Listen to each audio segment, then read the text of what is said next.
मैं आज नया टॉपिक स्टार्ट करने वाला हूं आपके लिए। बहुत इंपॉर्टेंट टॉपिक आईआईटी और नीट का इलेक्ट्रिक फ्लक्स चैप्टर है या टॉपिक है आपका। तो इस टॉपिक में बहुत इंपॉर्टेंट कॉन्सेप्ट है जो आपका बेसिकली आईआईटी नीट में आता है। तो इसके पीछे एक लॉजिक समझना बहुत जरूरी है, क्योंकि क्वेश्चंस का आंसर परफेक्ट आंसर तभी निकाल पाओगे जब उसका लॉजिक क्लियर हो।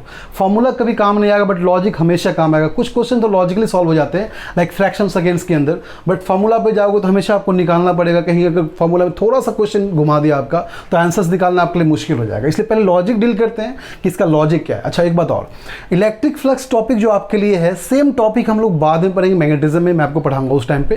तो जो टॉपिक इलेक्ट्रिक फ्लक्स है वहां क्या पढ़ना है, मैग्नेटिक फ्लक्स। जो यहां गॉस लॉ पढ़ेंगे वहां पढ़ेंगे एम्पियर्स लॉ। डिफरेंस क्या है, डिफरेंस बस इतना ही, इलेक्ट्रिक फ्लक्स में चार्ज को डील करते हैं, मैग्नेटिज्म में हम लोग करंट को डील करते हैं। जो फॉर्मूला है चार्ज को लेकर बनाएंगे, सेम फॉर्मूला वहां पे करंट को लेकर बनाएंगे। बाकी कोई यहां पर थोड़ा सा भी यहां पे डिफरेंस नहीं होगा। तो इसलिए बोल रहे हैं यहां पे अगर यहां फोकस कर ली तो बार बार उसी कॉन्सेप्ट को बार बार हम आगे भी पढ़ेंगे, तो वहां समझने हमारे लिए और भी आसान होगा। अच्छा, इलेक्ट्रिक फ्लक्स के बारे में दो तीन बातें आपको पहले क्लियर कर देते। पहली बात यहां पे ध्यान रखना कि electric flux is nothing but the counting of number of line of force. मतलब लाइन ऑफ फोर्स को काउंट करो, कितना लाइन ऑफ फोर्स है वो इलेक्ट्रिक फ्लक्स को बता देगा हमेशा।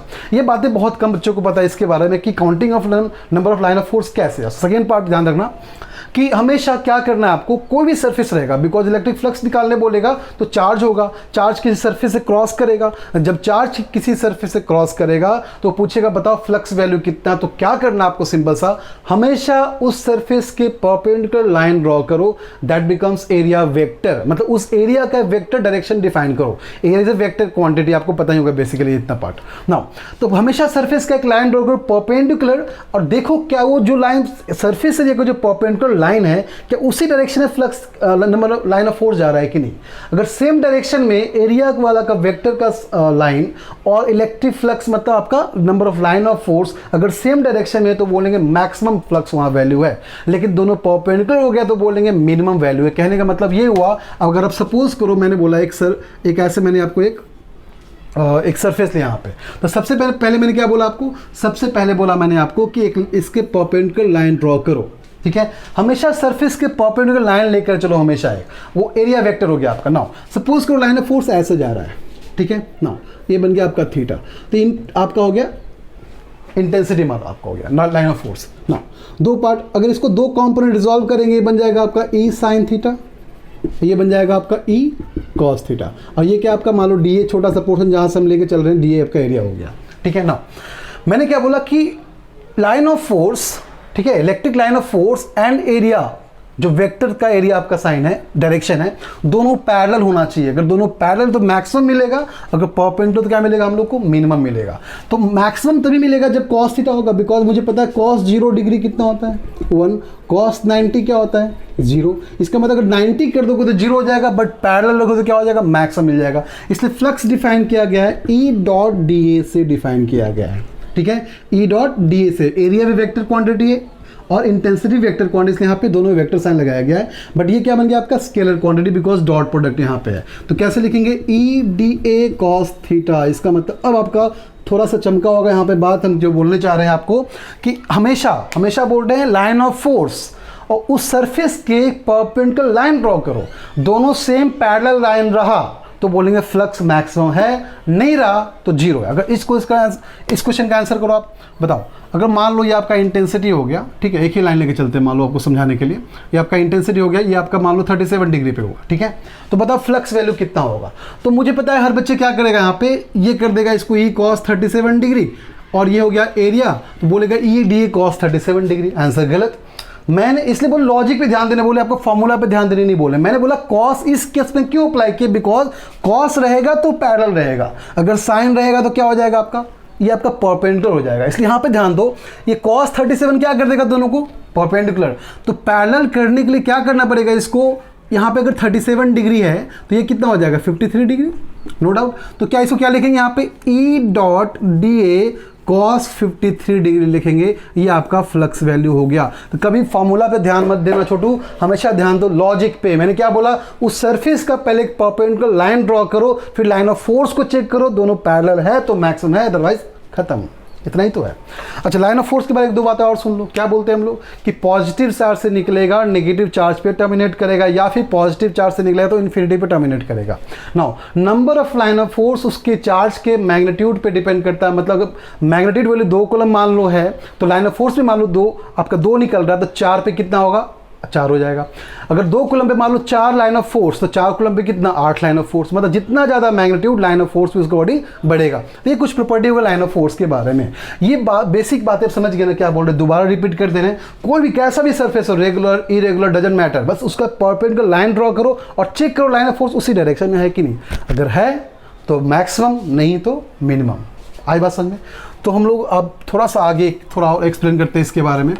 1-2 क्वेश्चन ऐसे, मुझे पता है बहुत सारे बच्चों को क्वेश्चन समझने में बहुत दिक्कत होती है, उसका आंसर रट्टा मार लेते हैं चीज़ों को कि इसका आंसर हमेशा ये हुआ, बट आपको फील करवा देंगे अभी हम कि उसका आंसर उतना ही क्यों होता है। अगर मान लो सिंपल सा एक क्वेश्चन समझ में आ गया आपको मेरे ख्याल से ना। अब अगर मान लो ये आपका एक सर्कुलर सरफेस है, सर्कुलर डिस्क है, मान लो ये आपका इंटेंसिटी हो गया, इस डायरेक्शन में मूव कर रहा है इंटेंसिटी आपका, तो बताओ इसके लिए फ्लक्स वैल्यू कितना होगा।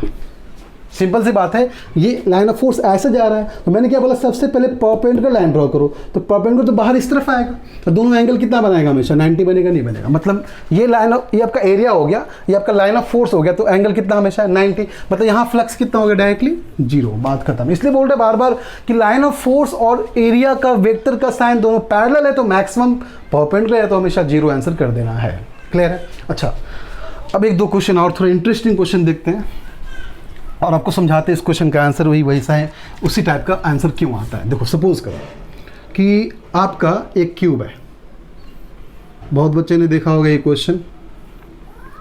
अब इसका आंसर बच्चा रट्टा ही मार लेता है, बोलता है चलो इसका आंसर यही होगा, बट उनको लॉजिक नहीं पता होता। आज आपको फील करवाते इसका आंसर कितना होना चाहिए ना। अब अगर मान लो एक चार्ज, एक लाइन ऑफ फोर्स, चलो हटाओ चार्ज हटाओ, अभी ये लाइन ऑफ फोर्स हो गया, ठीक है, ये लाइन ऑफ फोर्स हुआ, तो फ्लक्स वैल्यू कितना होगा, फ्लक्स वैल्यू यहाँ पे कितना होना चाहिए। देखो बहुत सिंपल है, ध्यान सुनो। मैंने यहाँ पे देखा 6 सरफेस है। Surface number 1 perpendicular line, surface number 2 perpendicular line, ये आपका हो गया परपेंडिकुलर इधर, ये हो गया परपेंडिकुलर इधर, ठीक है। टॉप बॉटम लेफ्ट राइट हो गया। अब कौन सा बच गया आपके पास, देखो 1 2 3 4, एक फ्रंट और बैक बच गया। तो फ्रंट का परपेंडिकुलर ऐसे, अब बैक वाला परपेंडिकुलर अंदर। अब तुम चेक करो कि ये लाइन ऑफ फोर्स है, इसका डायरेक्शन कैसा। देखो जाने वाला, एंट्री करने वाला, एग्जिट करने वाला ही पैरेलल चल रहा है, एग्जिट करने वाला एंड एंट्री करने वाला पैरेलल चल रहा है, बाकी कैसा हमेशा परपेंडिकुलर। मतलब 4 सरफेस के लिए कितना हो गया, 4 सरफेस के लिए फ्लक्स आपका डायरेक्टली 0 हो गया, बिकॉज ये चारों बना रहा कैसा 90, कैसा 90। ये देखो फ्रंट वाला 90, बैक वाला भी 90, बट ये दोनों कैसा है, पैरेलल।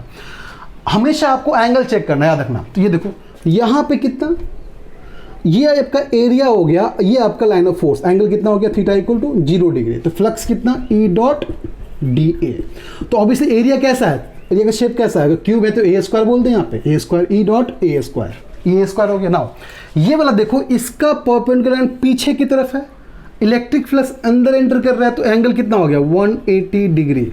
तो E डॉट dA फ्लक्स आपका होगा, तो E डॉट dA कितना हो गया, E dA cos 180 डिग्री।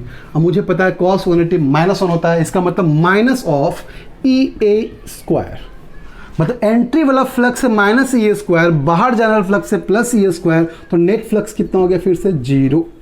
अब इसको बच्चे हमेशा आंसर याद ही कर लेते हैं, हमेशा ऑलवेज बोलते नहीं इसका आंसर यही होगा, बट लॉजिक आपको समझ में आ गया कि इसका आंसर 0 क्यों होगा। 4 सरफेस के लिए 0 था ही, बिकॉज 90 बना रहा था। ये एंगल बना दिया क्योंकि आपका परपेंडिकुलर लाइन पीछे की तरफ है, इलेक्ट्रिक फ्लक्स आगे की तरफ है, तो एंगल 180 बन गया। इसका मतलब यहाँ पे कितना हो गया, माइनस ऑफ ए स्क्वायर। अब बाहर निकला तो एंगल 0 डिग्री, इसका हो गया plus of A square, so net flux becomes 0। तो 6 सरफेस के लिए कितना हो गया, कंप्लीटली 0।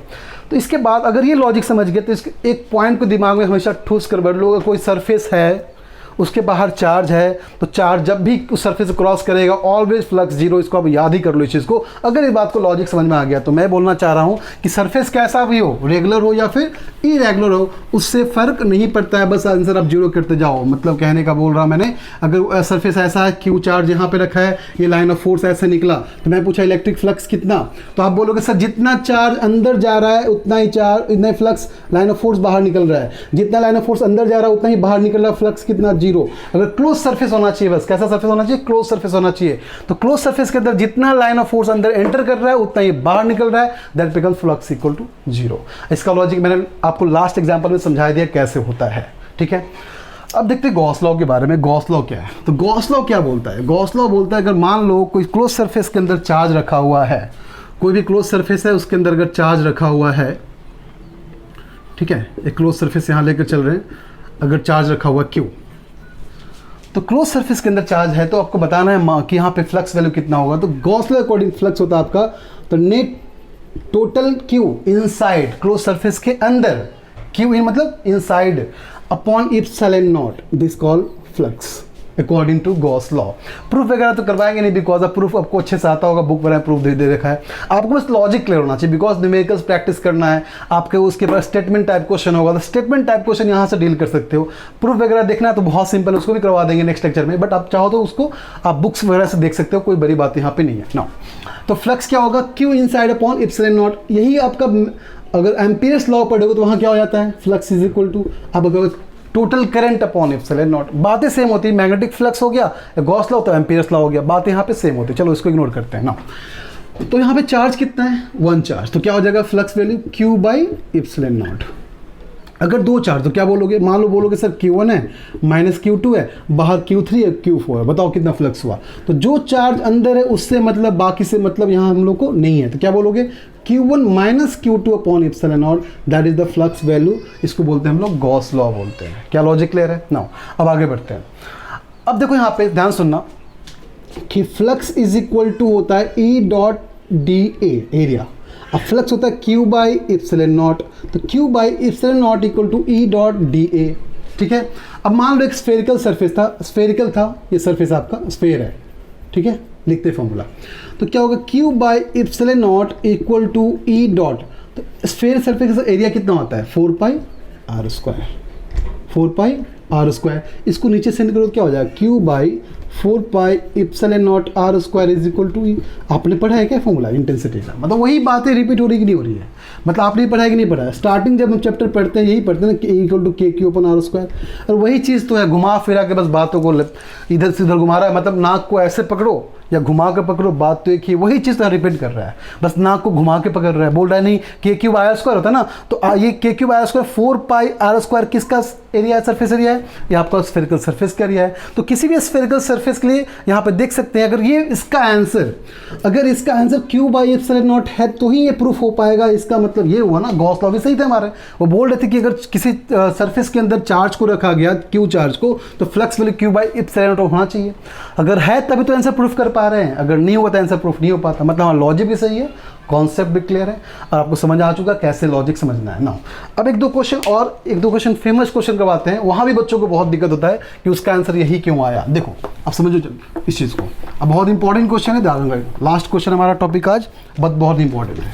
मान लो सपोज करो एक आपका सरफेस ऐसे बना हुआ है, ठीक है, एक सरफेस है, ए साइड का सरफेस है, एक चार्ज रखा हुआ आपका A/2 पे, ओके। तो मैंने पूछा बताओ इससे फ्लक्स जब क्रॉस करेगा, लाइन ऑफ फोर्स क्रॉस करेगा, तो टोटल फ्लक्स कितना होना चाहिए। Option A Q by 4 epsilon not, Q by 6 epsilon not, Q by 8 epsilon not, Q by 10 epsilon. अब इसका आंसर बच्चे भी याद करते हैं, अगर आपको दिखाएंगे थोड़े में आंसर कैसे निकालना है। देखो, तो ऐसे क्वेश्चन का आंसर करने के लिए क्या करो, हमेशा जो सरफेस आपको एक दिख रहा है ना, आपको पहले से क्लोज बना दो, क्योंकि हम इस टॉपिक को तभी डिफाइन कर पाते हैं जब सरफेस कैसा क्लोज हो, आपको दिख रहा है ओपन। तो आप एक काम करो, इसको क्लोज बनाओ, क्लोज ऐसे सिमेट्रिकल बनाओ क्लोज करके। तो मुझे पता है ऐसा 6 सरफेस लेके आगे चारों तरफ, 6 तरफ, तो क्या बन जाएगा, Q बन जाएगा, करेक्ट। तो Q पहले बना लेते हैं, सेम सिमेट्रिकल लेंथ का, सेम साइड का, लेंथ साइड इसका चेंज नहीं करना चाहिए। तो मान लो ये वाला जो पार्ट था ना, ये वाला जो सरफेस था, ये पोर्शन सरफेस का, इसको उठाकर यहाँ रख दिए, ठीक है। ये A/2 पे मतलब चार्ज कहाँ आ गया आपका, सेंटर पे आ गया, क्लियर नाउ। अब बताओ 6 सरफेस के लिए, ये 6 सरफेस से घिरा हुआ है, तो 6 सरफेस के according to Gauss law flux कितना होता है, Q by epsilon naught. Question किसके लिए पूछ रहा है, एक सरफेस के लिए। तो बताओ एक सरफेस के लिए फ्लक्स कितना हो गया, Q बाई 6 इप्सिलॉन नॉट। अब इस आंसर को बच्चे ध्यान, इसको लॉजिक क्लियर करते नहीं, इसको याद करके रखते। बताओ कितना सिंपल था। मुझे पता है इसको अगर क्लोज सरफेस बनाया जाए तो मुझे फ्लक्स निकालना आसान है। अब पूरा क्लोज सरफेस के लिए इसका फ्लक्स वैल्यू कितना है हमारा, Q बाई एप्सिलॉन नॉट। तो 6 सरफेस के लिए Q बाई एप्सिलॉन नॉट ना, ऐसे बोल सकते हैं क्या? देखो तो 6 सरफेस के लिए flux value Q by epsilon not, तो 1 सरफेस के लिए कितना हो गया, Q बाई 6 एप्सिलॉन नॉट। तो बताओ फ्लक्स निकालना कितना आसान है। ये कॉन्सेप्ट हमेशा ध्यान रखना, जो बार बार बोलते हैं हम कि फ्लक्स निकालने का मतलब लाइन ऑफ फोर्स एंड उस जैसा भी सरफेस उसका परपेंडिकुलर एरिया बस पैरेलल कर दो मैक्सिमम लाने के लिए, ठीक है। मिनिमम करना है तो क्या कर लो, उसके ऑपोजिट कर दो 180 डिग्री, और अगर जीरो करना तो 90 कर लो। बट हमेशा क्या चाहिए हम लोग को, मैक्सिमम। तो ध्यान रखना उस बात का, मैक्सिमम होने के लिए कितना होना चाहिए आपका, पैरेलल होना चाहिए। क्लियर है? तो होप करते हैं आपको समझ में आ गया फ्लक्स का मतलब क्या होता है। आप क्वेश्चन में समझा दिया आपको, 1-2 क्वेश्चन इंपॉर्टेंट को समझा दिया आपको कि बेसिक कैसे हैंडल करना है क्वेश्चंस को, बाकी तो खुद से आप हैंडल कर लोगे, मुझे पता है। तो मिलते फिर नेक्स्ट लेक्चर में। होप करते आपको पसंद आया होगा, अगर पसंद आया तो फिर वही लाइक, सब्सक्राइब, कमेंट कीजिए और सपोर्ट कीजिए। Thank you.